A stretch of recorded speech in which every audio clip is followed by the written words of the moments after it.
Now let's know the updates in Asia with Val Vidagracia. Val?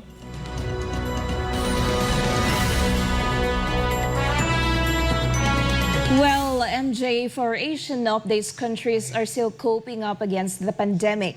And for our first story, the number of suicides in Japan increased in August due to more women and school-aged children taking their own lives, giving a first glimpse of the effects of the mental health burden caused by COVID-19 across the globe. Kent Hashimoto for the details. Japan is one of the few major economies that releases timely suicide data as a chronic societal problem.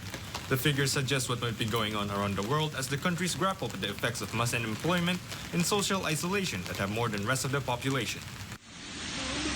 Sociologists have long cautioned that the economic and social damage caused by coronavirus-containing interventions could cause more deaths than the pathogen itself. While it makes up a smaller proportion of suicide, the number of women taking their own lives jumped by about 40%. The number of suicides by elementary to high school students doubled to more than 59 from the same time last year. The study published in May projected as many as 75,000 people may die in the next decade from deaths of desperation as a result of the coronavirus epidemic, a term that refers to suicide and death as a result of drug abuse. Not only has coronavirus caused unemployment to increase across the globe, it has overturned social norms and halted group connections, main factors known to exacerbate mental health strains. More than 60% of the 130 countries surveyed by the World Health Organization indicated that the mental health programs for vulnerable people have been disrupted as a result of the pandemic, according to a study released this week.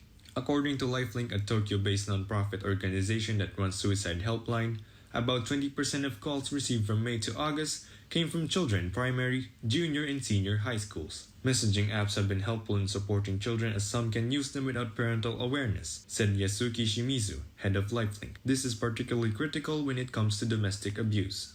In July, the government allocated a supplementary budget of 1.1 billion yen for suicide prevention, on top of the 2.6 billion approved in April.